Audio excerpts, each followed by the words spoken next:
शास्त्रों में कहा गया है कि किसी महर्षि के मार्ग का अनुसरण करना उतना ही कठिन है जितना आकाश में उड़ते हुए पक्षी की उड़ान की रेखा खींचना।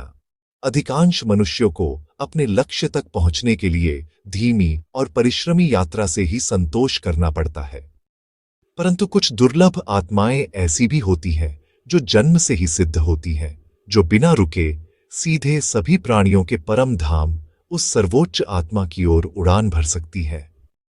जब ऐसे महात्मा इस पृथ्वी पर अवतरित होते हैं तो समस्त मानवता को आशा की नई किरण मिलती है। भले ही साधारण लोग उनके समान गति से आगे न बढ़ सकें, परंतु उनके सान्निध्य में वे आत्मिक उत्थान का अनुभव करते हैं और उस आनंद की झलक पाते हैं जिसके आगे सांसारिक सुख फीके पड़ जाते हैं। ऐसे ही अनेकों लोगों ने श्री रमण महर्षि के जीवन काल में तिरुवन्नामलई पहुंचकर यह अनुभव किया। उन्होंने उनमें संसारिकता का तनिक भी स्पर्श न पाया। वे अद्वितीय पवित्रता के प्रतीक थे, वेदांत के सनातन सत्य के साक्षी थे। श्री रमण जैसे आध्यात्मिक महापुरुष युगों युगों में कभी कभार ही पृथ्वी पर अवतरित होते हैं। जब ऐसा होता है तब समस्त मानव जाति को लाभ होता है और एक नई आशा का युग प्रारंभ होता है। मदुरई से लगभग 30 मील दक्षिण में तिरुचुली नामक एक गांव है, जहां एक प्राचीन शिव मंदिर स्थित है। इस मंदिर की महिमा का वर्णन दो महान तमिल संतों सुंदरमूर्ति और माणिक्यवाचकर ने अपने भजनों में किया है। 19वीं शताब्दी के उत्तरार्ध में इसी पवित्र ग्राम में सुंदरम अय्यर नामक एक अधिवक्ता, जो औपचारिक रूप से प्रमाणित नहीं थे, अपनी धर्मपत्नी अलगम्माल के साथ निवास करते थे। ये दंपत्ति धर्म, भक्ति और दानशीलता का प्रतीक था। सुंदरम अय्यर अत्यंत उदार स्वभाव के थे और अलगम्माल आदर्श हिंदू पत्नी थीं। इन्हीं के घर 30 दिसंबर 1879 के दिन, जो हिंदुओं के लिए अर्द्रा दर्शन का शुभ दिन था, एक बालक का जन्म हुआ, जो आगे चलकर संपूर्ण विश्व में श्री रमण महर्षि के नाम से प्रसिद्ध हुआ। इस घटना का उल्लेख करते हुए बाद में महर्षि ने अपने अरुणाचल स्तुति में कहा, अहो, यह अद्भुत आश्चर्य! यह पर्वत निर्जीव होते हुए भी चेतन प्रतीत होता है। इसका कार्य कोई समझ नहीं सकता। बचपन से ही मेरी बुद्धि में यह बात बैठी थी कि अरुणाचल कोई अत्यंत महान शक्ति है, परंतु जब मुझे किसी अन्य के माध्यम से ज्ञात हुआ कि अरुणाचल ही तिरुवन्नामलई है, तब भी मैं उसके अर्थ को नहीं समझ सका। जब मेरे मन को स्थिर कर उसने मुझे अपनी ओर खींचा और मैं उसके समीप पहुंचा, तब मैंने जाना कि वही अचल अपरिवर्तनीय सत्य है। अरुणाचल के प्रति वेंकटरमण का यह आकर्षण अभी नया ही था कि शीघ्र ही एक और घटना ने उनके अंतर्मन को आध्यात्मिक दिशा में मोड़ दिया। एक दिन संयोगवश उनके हाथ से किलार रचित पेरिय पुराणम नामक ग्रंथ आ गया, जिसमें शिव भक्त संतों के जीवन चरित्रों का वर्णन है। उन्होंने उस पुस्तक को पढ़ा और उसमें पूरी तरह रम गए। यह पहला धार्मिक ग्रंथ था जिसे वेंकटरमण ने पढ़ा था। संतों के आदर्श जीवन ने उन्हें गहराई से प्रभावित किया। उनके भीतर भी वैराग्य और भक्ति की उसी भावना को अपनाने की एक तीव्र इच्छा जाग उठी। यद्यपि इसके लिए पहले से कोई विशेष तैयारी या प्रेरणा नहीं थी। जिस आध्यात्मिक अनुभव की आकांक्षा अब वेंकट रमण के हृदय में तीव्र रूप से जागी थी, वह शीघ्र ही और पूर्णतः अप्रत्याशित रूप से उन्हें प्राप्त हुआ। यह सन 1896 के मध्य की बात है। उस समय वेंकटरमण की आयु लगभग 17 वर्ष थी। एक दिन वे अपने चाचा के मकान की ऊपरी मंजिल पर अकेले बैठे थे। स्वास्थ्य बिल्कुल सामान्य था, कोई विशेष चिंता या रोग नहीं था। तभी अचानक उन्हें मृत्यु का तीव्र भय अनुभव हुआ। उन्हें लगा मानो वे अभी मरने वाले हैं। यह अनुभूति क्यों आई, इसका उन्हें कोई कारण ज्ञात नहीं था। फिर भी उन्होंने उस भय को अपने ऊपर हावी नहीं होने दिया। शांत मन से वे सोचने लगे, अच्छा, मृत्यु आ गई है, इसका अर्थ क्या है? क्या यह मैं हूं जो मरने वाला है? नहीं, यह शरीर है जो मरेगा। यह सोचते ही वेंकटरमण सीधा लेट गए, अपने हाथ पैर फैला लिए और उन्हें कठोर कर लिया, मानो शरीर में मृत्यु के बाद की जड़ता, अर्थात जो मृत्यु के बाद शरीर की मांसपेशियों में आने वाली अकड़न है, आ गई हो। उन्होंने अपनी सांस रोक ली और होठों को कसकर बंद कर लिया, ताकि बाहरी दृष्टि से वे वास्तव में एक शव की तरह दिखाई देने लगे। अब क्या होगा? उनके मन में विचार उठा। ठीक है, यह शरीर अब मर गया, इसे श्मशान ले जाकर जलाया जाएगा और यह राख में बदल जाएगा। परंतु क्या इस शरीर के मरने से मैं मर जाऊंगा? क्या यह शरीर ही मैं हूं? यह शरीर तो निश्चेष्ट और मौन है, परंतु मेरे भीतर एक सजीव चेतना है जो मैं का अनुभव कर रही है, इस शरीर से भिन्न। तो मैं यह शरीर नहीं हूं, मैं वह आत्मा हूं जो शरीर से परे है। शरीर मर सकता है, पर आत्मा को मृत्यु स्पर्श नहीं कर सकती। इसका अर्थ है मैं अमर आत्मा हूं। जब बाद में भगवान श्री रमण ने यह अनुभव अपने भक्तों के लिए वर्णित किया, तो ऐसा लगा मानो उन्होंने इसे किसी तर्क या विचार प्रक्रिया के माध्यम से प्राप्त किया हो। परंतु उन्होंने स्पष्ट कहा कि ऐसा नहीं था। यह कोई विचार या चिंतन का परिणाम नहीं था। यह अनुभूति उन्हें एकाएक एक विद्युत प्रभा की भांति प्राप्त हुई थी। उन्होंने सत्य को प्रत्यक्ष रूप से देखा। मैं कुछ अत्यंत वास्तविक था, वही एकमात्र सत्य। मृत्यु का भय सदा सदा के लिए समाप्त हो गया। उस क्षण से मैं की भावना उनके भीतर ऐसे स्थिर हो गई जैसे संगीत में मूल श्रुति स्वर, जो सभी अन्य स्वरों में व्याप्त रहता है और उन्हें आधार देता है। इस प्रकार किशोर वेंकटरमण बिना किसी दीर्घ साधना या तपस्या के एक ही क्षण में आध्यात्मिकता की पराकाष्ठा पर पहुंच गए। अहंकार आत्मबोध की बाढ़ में विलीन हो गया। वह बालक, जिसे लोग वेंकट रमण कहा करते थे, अब एक संत और महर्षि में रूपांतरित हो चुका था। अब उनके जीवन में एक पूर्ण परिवर्तन देखा गया। जो वस्तुएं पहले उन्हें आकर्षक लगती थीं, वे अब अर्थहीन हो गईं। जिन आध्यात्मिक मूल्यों की ओर पहले उनका ध्यान नहीं था, वही अब उनके लिए जीवन का एकमात्र लक्ष्य बन गए। विद्यालय की पढ़ाई, मित्रता, संबंध, इन सब का अब उनके लिए कोई महत्व नहीं रहा। वे अपने चारों ओर की दुनिया से पूर्णतः उदासीन हो गए। विनम्रता, अब उनके भीतर विनम्रता, नम्रता, अहिंसा और आत्मसंयम जैसे सद्गुण स्वतः प्रकट हो गए थे। वे संगति से बचते और एकांत में बैठकर आत्मा पर ध्यान लगाना पसंद करते। प्रतिदिन वे मीनाक्षी मंदिर जाया करते थे और जब भी देवताओं या संतों की मूर्तियों के सामने खड़े होते, एक अद्भुत आनंद और रोमांच का अनुभव करते। उनकी आंखों से आंसू बहने लगते। भक्ति और आनंद के आंसू। उनके जीवन में अब एक नव ज्योति प्रकट हो चुकी थी। वे पूर्णतः रूपांतरित हो चुके थे। वेंकट रमण के बड़े भाई ने उनके इस परिवर्तन को देखा। उन्होंने कई बार उनके प्रति कठोर व्यवहार किया और उन्हें उनके उदासीन योगी सदृश आचरण के लिए डांटा। महान आध्यात्मिक अनुभव के लगभग 6 सप्ताह बाद निर्णायक क्षण आया। यह था 19 अगस्त 1896 का दिन। उस दिन उनके अंग्रेजी शिक्षक ने उन्हें पढ़ाई में अरुचि दिखाने के कारण दंड स्वरूप आदेश दिया कि वे बेन की व्याकरण पुस्तक बेन्स ग्रामर का एक पाठ 3 बार नकल करें। वेंकटरमण ने उसे 2 बार लिखा, पर तीसरी बार रुक गए।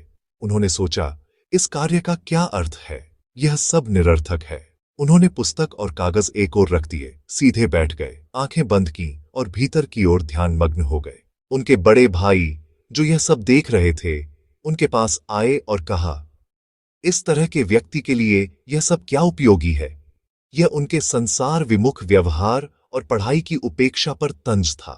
वेंकटरमण ने कोई उत्तर नहीं दिया। उन्होंने मन ही मन स्वीकार किया कि अब पढ़ाई या पुराना जीवन जीने का कोई अर्थ नहीं है। उन्होंने निश्चय किया, अब मुझे घर छोड़ देना चाहिए। उन्हें याद आया कि एक स्थान है जहां उन्हें जाना चाहिए, तिरुवन्नामलई।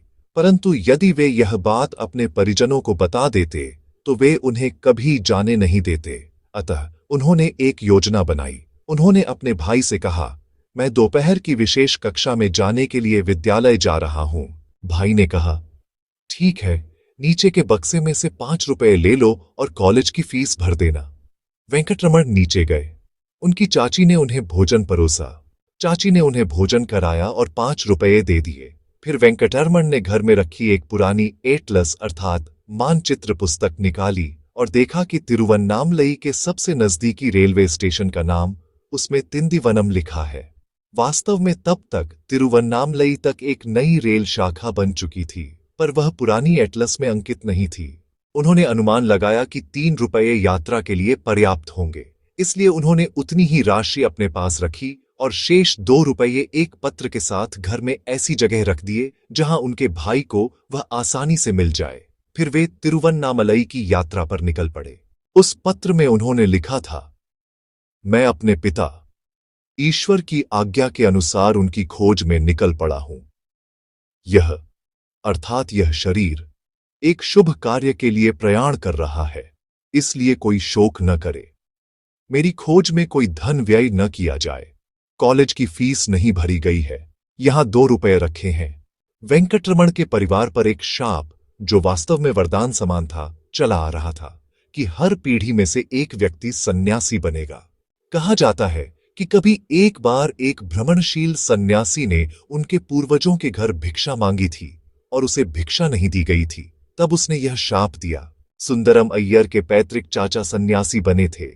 फिर सुंदरम अय्यर के बड़े भाई ने भी सन्यास ग्रहण किया था। अब बिना किसी पूर्व संकेत के यह क्रम वेंकटरमण पर आ पहुंचा था। वैराग्य ने उनके हृदय में स्थायी स्थान पा लिया था और वे एक परिव्राजक सन्यासी यात्री बन गए थे। मदुरई से तिरुवन्नामलई तक की उनकी यह यात्रा वास्तव में एक महाकाव्य समान अध्याय थी। दोपहर के लगभग 12 बजे उन्होंने अपने चाचा का घर छोड़ा। वे पैदल चलकर आधा मील दूर स्थित रेलवे स्टेशन पहुंचे। सौभाग्यवश उस दिन ट्रेन कुछ देर से चल रही थी, अन्यथा वे उसे चूक जाते। उन्होंने समय सारणी देखी, उन्होंने किरायों की सूची देखी और पाया कि तिंदिवनम तक तृतीय श्रेणी का किराया 2 रुपये 13 आने हैं। उन्होंने टिकट खरीदा और 3 आने शेष रख लिए। यदि उन्हें यह पता होता कि तिरुवन्नामलई तक सीधी रेल लाइन बन चुकी है और वे किराए की तालिका को ध्यान से देखते, तो उन्हें झांत होता कि तिरुवन्नामलई का पूरा किराया ठीक 3 रुपये था। जब ट्रेन आई, वेंकटरमण चुपचाप उसमें चढ़ गए और बैठ गए। उसी डिब्बे में एक मौलवी साहब भी यात्रा कर रहे थे। बातचीत के दौरान वेंकटरमण को उनसे यह जानकारी मिली कि तिरुवन्नामलई तक सीधी रेल सेवा है और तिंदिवनम जाने की आवश्यकता नहीं, बल्कि विलुप्पुरम पर ट्रेन बदलनी होगी। यह सूचना उनके लिए अत्यंत उपयोगी सिद्ध हुई। संध्या तक ट्रेन तिरुचिरापल्ली पहुंची। वेंकटरमण को भूख लगी थी। उन्होंने आधे आने में 2 देसी नाशपाती खरीदी और आश्चर्य की बात यह थी कि पहला कौर खाते ही भूख शांत हो गई। रात लगभग 3 बजे ट्रेन विलुप्पुरम पहुंची। वेंकटरमण वहीं उतर गए और निश्चय किया कि अब आगे की यात्रा पैदल चलकर पूरी करेंगे। सुबह होते ही वे नगर के भीतर गए और तिरुवन्नामलई की दिशा बताने वाले संकेत पट्ट अर्थात साइन पोस्ट की खोज करने लगे। उन्हें एक बोर्ड दिखाई दिया जिस पर लिखा था मंबलपट्टू, पर वे नहीं जानते थे कि यह स्थान तिरुवन्नामलई जाने के मार्ग पर ही पड़ता है। थकान और भूख से वे कमजोर हो गए थे, इसलिए उन्होंने सोचा कि पहले थोड़ा विश्राम कर लिया जाए। वे एक छोटे होटल भोजनालय में गए और भोजन मांगा। भोजन तैयार होने में दोपहर तक का समय लग गया। जब उन्होंने भोजन कर लिया तो भुगतान के लिए 2 आने बढ़ाए। होटल के मालिक ने पूछा, तुम्हारे पास कुल कितना पैसा है? वेंकटरमण ने उत्तर दिया, सिर्फ 2 आने और आधा। ये सुनकर मालिक ने मुस्कुराते हुए कहा, तो फिर रहने दो, तुमसे मैं पैसा नहीं लूंगा। वहीं से वेंकटरमण को पता चला कि मांबलपट्टू तिरुवन्नामलई जाने के मार्ग में पड़ता है। वेंकटरमण वापस विलुप्पुरम स्टेशन गए और मांबलपट्टू का टिकट खरीदा और संयोगवश उनके पास उतने ही पैसे थे जितने टिकट के लिए पर्याप्त थे। दोपहर का समय था जब वेंकटरमण ट्रेन से मांबलपट्टू पहुंचे। वहां से वे पैदल ही तिरुवन्नामलई की ओर चल पड़े। लगभग 10 मील चलने के बाद शाम हो चुकी थी। पास ही अरेणीनल्लूर का एक मंदिर था जो एक बड़े पत्थर पर बना हुआ था। वेंकटरमण वहां गए, मंदिर के द्वार खुलने की प्रतीक्षा की। भीतर जाकर स्तंभों वाले प्रांगण में बैठ गए। वहां उन्हें एक अद्भुत दर्शन हुआ। एक अत्यंत तेजस्वी प्रकाश ने पूरे स्थान को आच्छादित कर लिया। यह कोई भौतिक प्रकाश नहीं था। वह कुछ समय तक प्रकाशित होता रहा और फिर लुप्त हो गया। वेंकटरमण ध्यानावस्था में बैठे रहे जब तक कि मंदिर के पुजारी उन्हें दरवाजा बंद करने के लिए उठाने नहीं आए। पुजारी लोग एक अन्य मंदिर कीलूर, जो लगभग 3/4 मील दूर था, वहां सेवा करने जा रहे थे। वेंकटरमण भी उनके पीछे चल पड़े और वहां पहुंचकर पुनः समाधि में लीन हो गए। जब पुजारियों ने अपना कार्य समाप्त किया तो उन्होंने वेंकटरमण को जगाया, परंतु उन्हें भोजन देने से इनकार कर दिया। मंदिर के ढोलक बजने वाला, जो पुजारियों के इस कठोर व्यवहार को देख रहा था, ने पुजारियों से विनती की कि वे अपने हिस्से का प्रसाद उस अजनबी युवक को दे दें। वेंकटरमण ने जब पानी मांगा तो उन्हें एक शास्त्री के घर जाने का निर्देश दिया गया, जो थोड़ी दूरी पर था। वहां पहुंचते ही वे बेहोश होकर गिर पड़े। कुछ मिनटों बाद उन्हें होश आया तो देखा कि कुछ लोग उन्हें उत्सुकता से देख रहे हैं। उन्होंने पानी पिया, थोड़ा भोजन किया और वहीं लेटकर सो गए। अगली सुबह जब वे जागे तो दिनांक थी 31 अगस्त 1896, गोकुलाष्टमी अर्थात श्री कृष्ण जन्मदिन का दिन। वेंकटरमण ने अपनी यात्रा पुनः आरंभ की और कुछ दूरी तक पैदल चलते रहे। वेंकटरमण को थकान और भूख महसूस हुई। उन्होंने सोचा कि पहले कुछ भोजन कर लिया जाए, फिर तिरुवन्नामलई जाया जाएगा, यदि संभव हुआ तो ट्रेन से। उनके मन में विचार आया कि वे अपने कानों में पहनी हुई सोने की बालियां गिरवी रखकर आवश्यक धन प्राप्त कर सकते हैं, लेकिन यह कैसे किया जाए? वे एक घर के सामने जाकर खड़े हो गए। वह घर मुथुकृष्ण भागवतार नामक व्यक्ति का था। वेंकटरमण ने भागवतार से भोजन मांगा तो उन्होंने उन्हें अपनी पत्नी के पास भेज दिया। वह सज्जन महिला अत्यंत प्रसन्न हुई कि श्री कृष्ण जन्माष्टमी जैसे शुभ दिन पर उनके घर एक साधु भोजन करने आया है। उन्होंने स्नेहपूर्वक वेंकटरमण को भोजन कराया।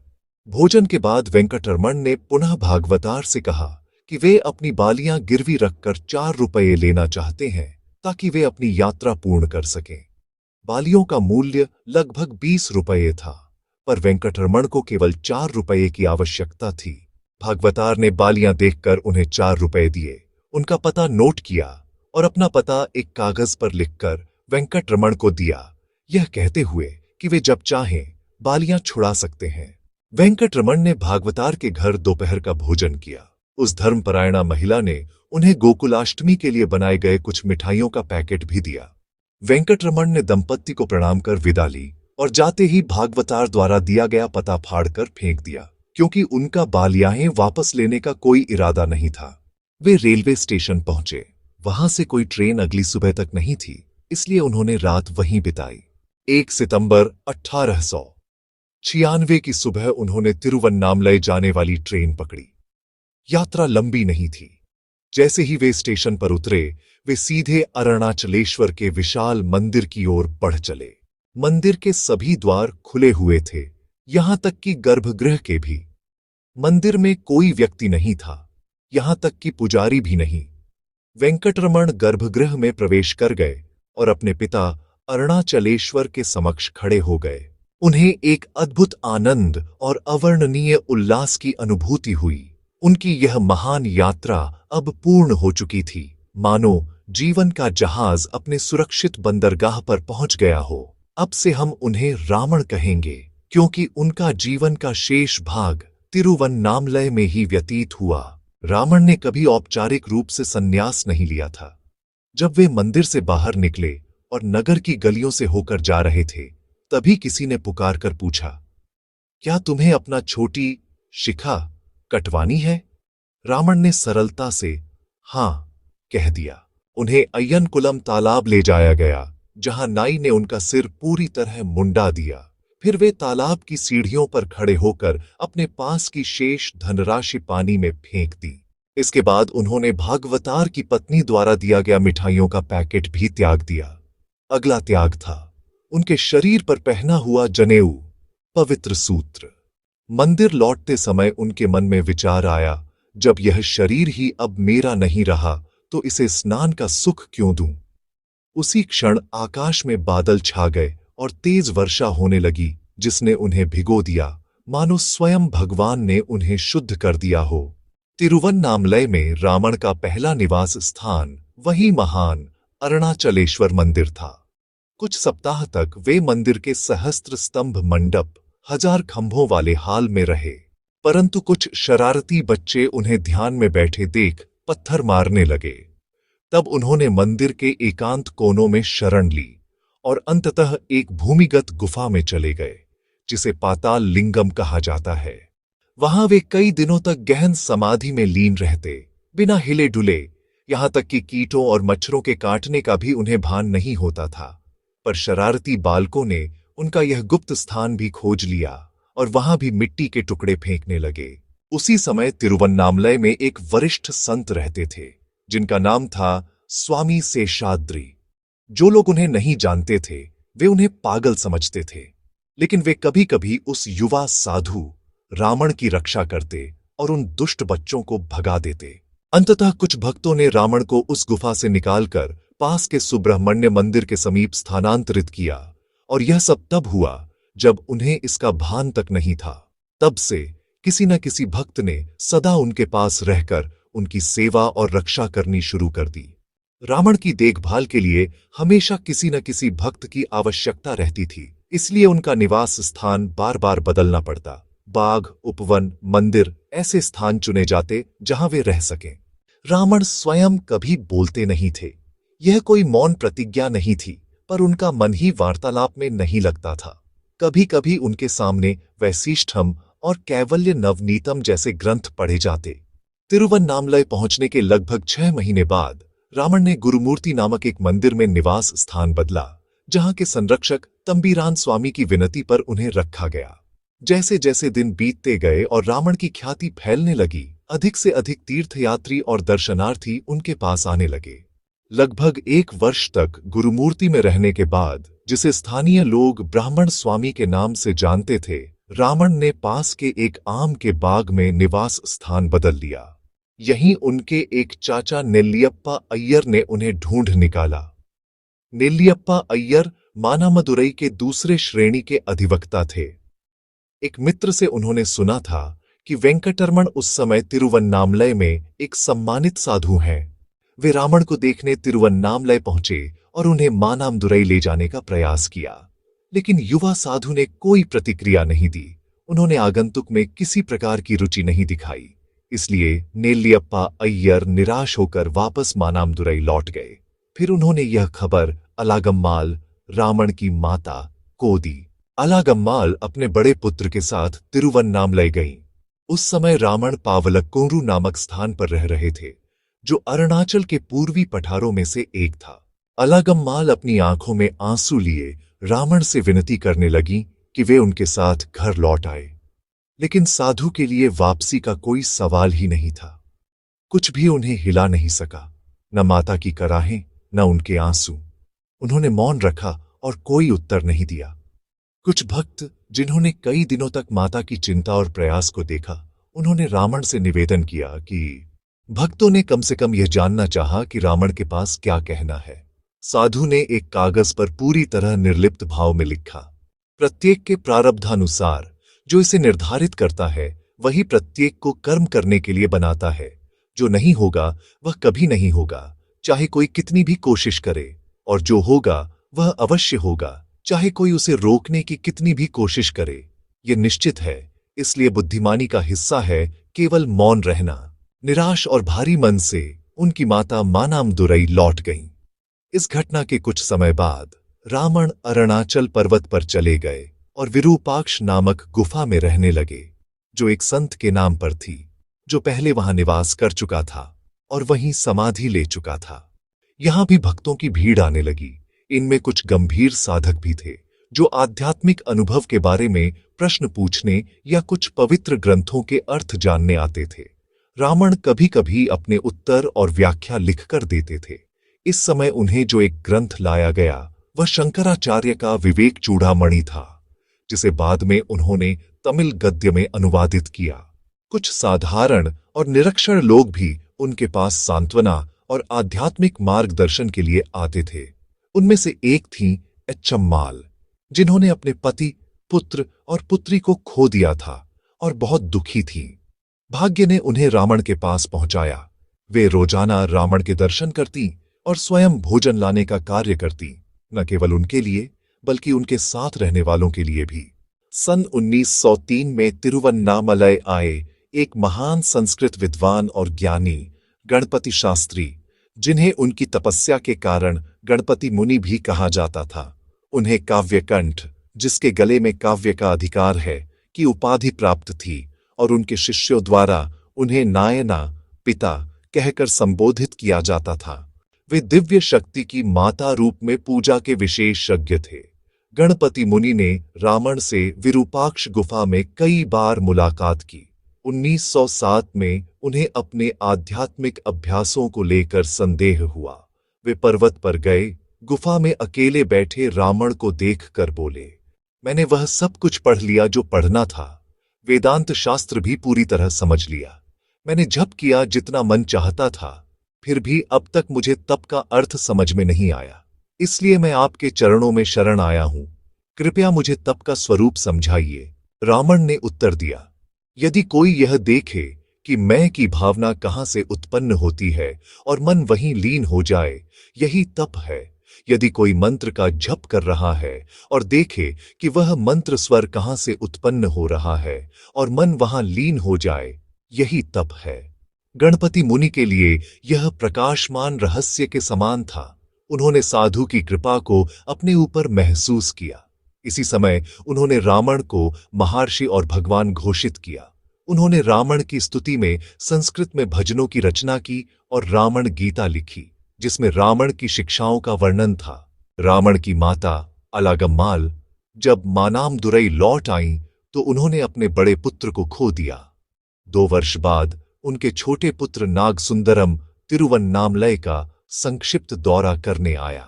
अलागम्माल स्वयं वाराणसी यात्रा से लौटते समय और बाद में तिरुपति के दौरे के दौरान एक बार तिरुवन्नामलई गईं। इस अवसर पर उन्हें टाइफाइड के लक्षण के साथ कई सप्ताह तक बीमारी रही। रावण ने उनकी देखभाल और स्वास्थ्य पुनःस्थापना में विशेष ध्यान दिया। उन्होंने अरुणाचल भगवान से अपनी माता को रोग मुक्त करने की प्रार्थना करते हुए एक तमिल भजन भी रचा। भजन की पहली पंक्ति इस प्रकार है, हे पर्वत रूपी औषधि, जो सभी जन्मों की बीमारी को दूर करने के लिए उत्पन्न हुई, हे प्रभु, यह दाई कर्तव्य है कि मेरी माता को बचाओ, जो केवल चरणों को अपना आश्रय मानती है, और उसे बुखार से मुक्ति दो।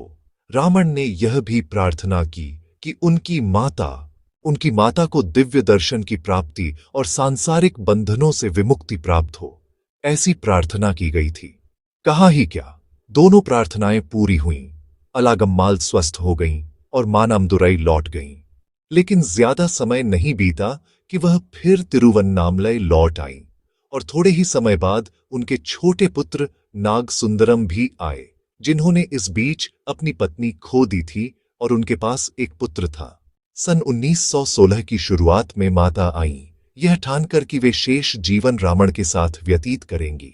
उनके आगमन के कुछ समय बाद रावण विरूपाक्ष से स्कंदाश्रम स्थानांतरित हो गए, जो पर्वत पर थोड़ी ऊंचाई पर था। माता ने गहन आध्यात्मिक जीवन का प्रशिक्षण लिया। उन्होंने केसरिया वस्त्र धारण किया और आश्रम की रसोई का संचालन संभाला। नागसुंदरम ने भी संन्यास ग्रहण किया और निरंजनानंद नाम अपनाया। रावण के भक्तों में उन्हें लोकप्रिय रूप से छिन्ना स्वामी, छोटा स्वामी के नाम से जाना गया। सन 1920 में माता की सेहत कमजोर होने लगी और वृद्धावस्था से जुड़ी बीमारियां उत्पन्न हुईं।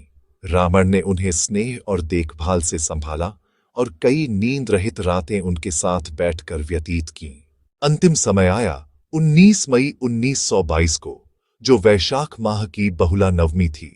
माता का शरीर पर्वत से नीचे उतारकर समाधि हेतु दफनाया गया। चुना गया स्थल दक्षिणी छोर पर था, पालितीर्थम टैंक और दक्षिणामूर्ति मंटपम के बीच। समारोह के दौरान रावण स्वयं मौन होकर देख रहे थे। निरंजनानंद स्वामी ने समाधि के पास निवास लिया।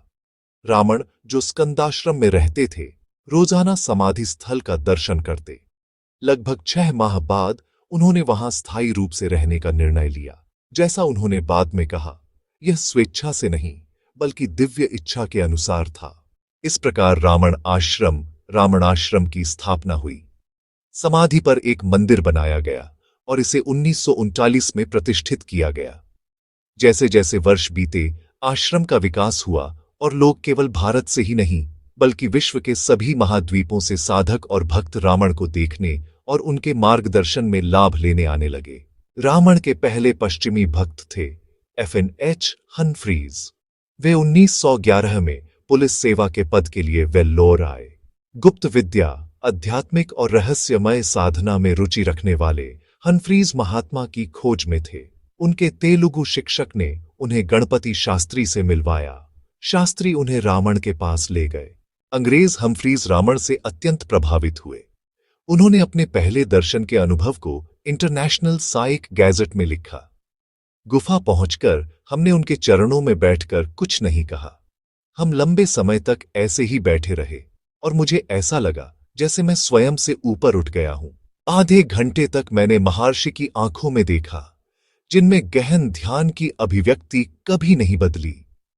महर्षि ऐसे व्यक्ति हैं जिनका सम्मान, कोमलता, आत्मसंयम और शांत दृढ़ विश्वास शब्दों में वर्णन से परे है। रावण के संपर्क में आने के बाद हम्फ्रीज के आध्यात्मिक विचार बेहतर हो गए। वे बार बार साधु के दर्शन करने जाते रहे।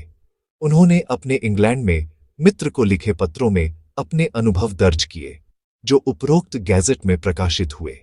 इनमें लिखा, आप उसकी मुस्कान से अधिक सुंदर कुछ कल्पना नहीं कर सकते। और फिर लिखा, यह अजीब है कि उसकी उपस्थिति में रहने से मन में कितना परिवर्तन आता है। लेकिन आश्रम में केवल अच्छे लोग ही नहीं आते थे, कभी कभी बुरे लोग और बुरे साधु भी पहुंच जाते थे। 1924 में 2 बार चोर आश्रम में लूट की तलाश में घुसे। दूसरी बार तो उन्होंने महर्षि को भी पीटा, क्योंकि उनके लिए लेने के लिए बहुत कम था। जब किसी भक्त ने चोरों को दंडित करने की अनुमति मांगी तो महर्षि ने उसे मना किया। कहा, उनका धर्म है, हमारा धर्म है, हमें सहन करना है और संयम रखना है। हमें उनके काम में हस्तक्षेप नहीं करना चाहिए। जब एक चोर ने उनके बाएं जांघ पर प्रहार किया तो महर्षि ने कहा, यदि तुम संतुष्ट नहीं हो तो दूसरे पैर पर भी वार कर सकते हो। चोरों के चले जाने के बाद एक भक्त ने महर्षि से मारपीट के बारे में पूछा। महर्षि ने कहा, मुझे भी कुछ पूजा मिली। यहां उन्होंने शब्द का खेल किया।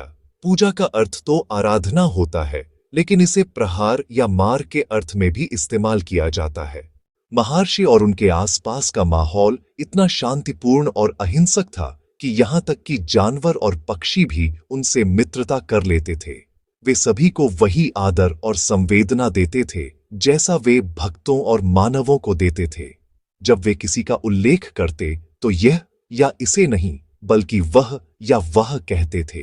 पक्षी और गिलहरी उनके आसपास घोंसले बनाते थे।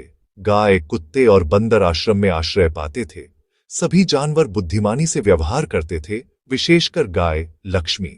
महर्षि उनकी आदतों और व्यवहार को अच्छी तरह जानते थे।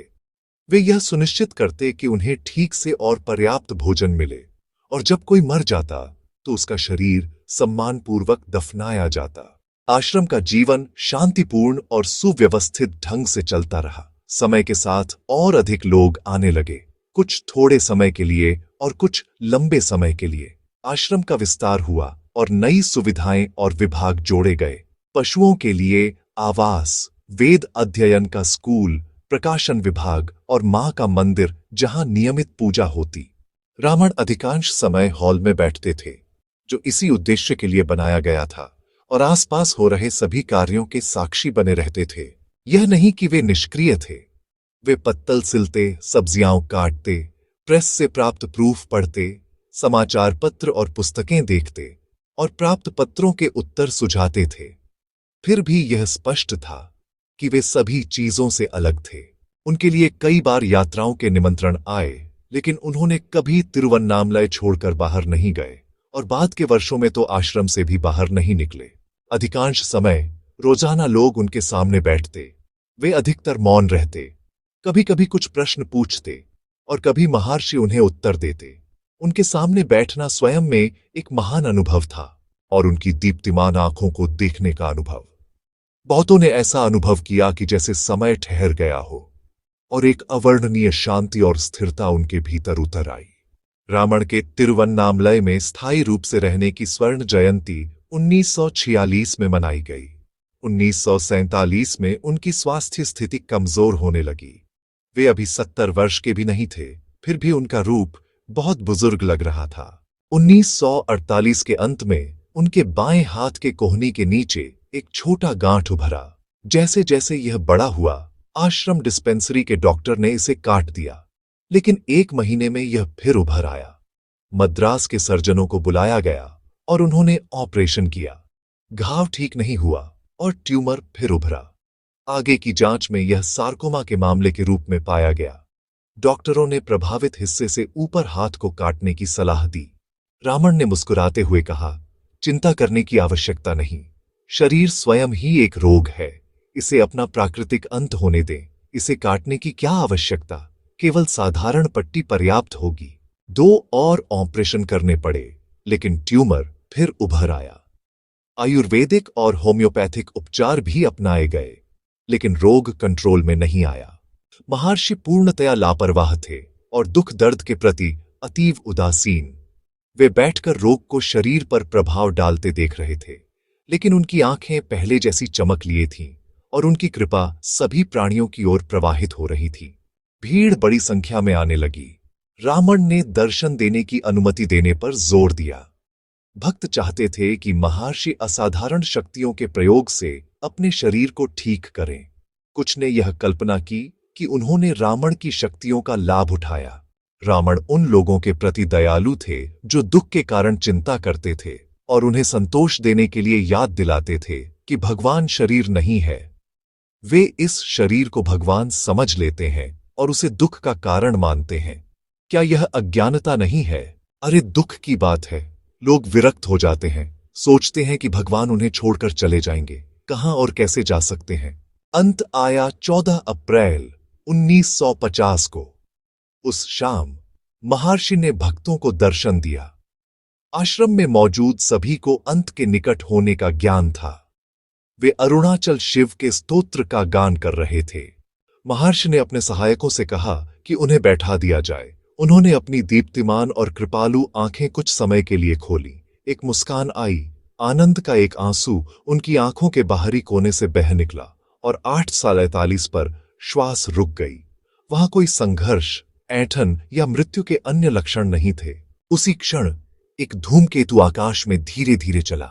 पवित्र पहाड़ी अरुणाचल के शिखर तक पहुंचा और उसके पीछे अदृश्य हो गया। रामन महर्षि कभी कम ही लिखते थे और जो भी उन्होंने लिखा वह भक्तों की विशेष आवश्यकता को पूरा करने के लिए था। उन्होंने स्वयं कहा, किसी तरह मुझे कभी किताब लिखने या कविताएं रचने का विचार नहीं आता। जितनी भी कविताएं मैंने बनाई वे किसी न किसी की अनुरोध पर किसी विशेष अवसर के लिए थीं। उनकी सबसे महत्वपूर्ण कृति है द 40 वर्सेस ऑन एग्जिस्टेंस। उपदेश सारम में वेदांत का सार प्रस्तुत किया गया है। महर्षि ने अरुणाचल के लिए 5 स्तोत्र रचे। शंकर की कुछ कृतियां जैसे विवेक चूड़ामणि और आत्मबोध उन्होंने तमिल में रूपांतरित की।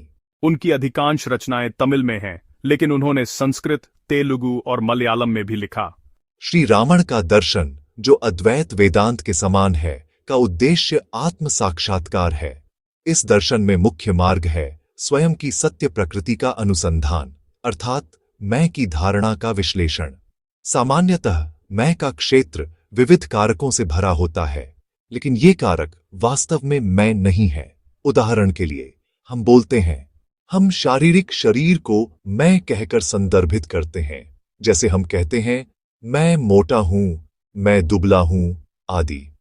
जल्दी ही यह ज्ञात हो जाएगा कि यह गलत प्रयोग है। शरीर स्वयं मैं नहीं कह सकता, क्योंकि यह निष्क्रिय है। सबसे अज्ञानी व्यक्ति भी मेरा शरीर कहने का अर्थ समझ लेता है। हालांकि मैं की अहंकार से गलत पहचान को दूर करना आसान नहीं है।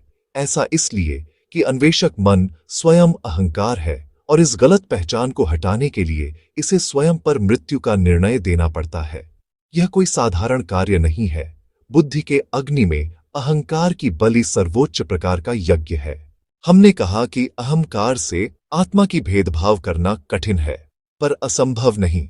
हम सभी इसे अनुभव कर सकते हैं यदि हम नींद के अनुभव पर ध्यान दें। नींद में हम होते हैं, हालांकि अहंकार वहां निष्क्रिय हो चुका है।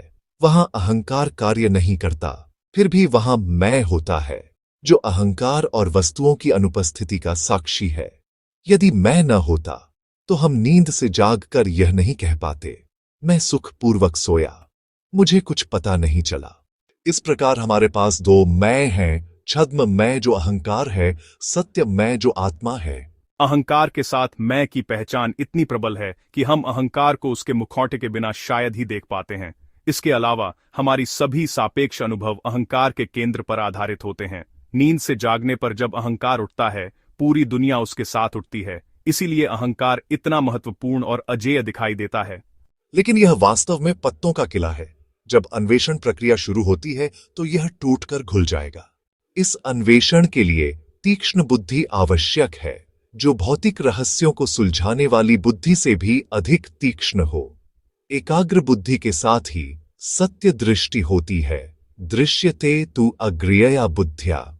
यह सत्य है कि अंतिम ज्ञान के प्रकट होने से पहले बुद्धि स्वयं को भी घुलना पड़ेगी, परंतु उस बिंदु तक इसे लगातार और अटल अन्वेषण करना होता है। ज्ञान निश्चित रूप से अलस्यों के लिए नहीं है। मैं कौन हूं कि खोज केवल मानसिक प्रयास नहीं है कि मन की प्रकृति को समझा जाए। इसका मुख्य उद्देश्य है संपूर्ण मन को उसके स्रोत पर केंद्रित करना। छद्म मैं का स्रोत है आत्मा। आत्मा की खोज में हम मानसिक प्रवाह के विपरीत चलते हैं और अंततः मानसिक परिवर्तन की सीमा को पार कर जाते हैं। जब छद्म मैं अपने स्रोत तक खोजा जाता है, वह अदृश्य हो जाता है और तब आत्मा अपनी संपूर्ण भव्यता में चमकती है। यही अनुभव कहलाता है स्वरूप साक्षात्कार और मुक्ति। शरीर का अस्तित्व या उसका नष्ट होना मुक्ति से कोई संबंध नहीं रखता। शरीर बना रह सकता है और संसार दिखाई देता रह सकता है, जैसे कि महर्षि के मामले में। इससे साक्षात आत्मा पर कोई प्रभाव नहीं पड़ता। सच्चाई में उसके लिए ना तो शरीर है, ना ही संसार। केवल आत्मा है, शाश्वत सत्ता, सत, चैतन्य, चित्त और अतीन्द्रिय आनंद। आनंद ऐसा अनुभव हमारे लिए पूरी तरह से अपरिचित नहीं है। यह हमें नींद में होता है, जब हम बाहरी संसार और स्वप्न लोक दोनों से विमुख होते हैं। पर यह अनुभव अज्ञान के आवरण के अधीन होता है, इसलिए हम फिर स्वप्न और जागृत संसार की भ्रांतियों में लौट आते हैं।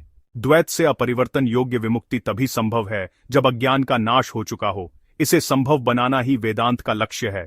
ऐसे महान उदाहरणों से हमें प्रेरणा मिलती है और वे हमारे साधारण जीवन में आशा और मार्गदर्शन प्रदान करते हैं। यही महर्षि जैसे महान व्यक्तित्वों का परम महत्व है। आशा है आपको यह कथा पसंद आई होगी। जय श्री राधे कृष्ण।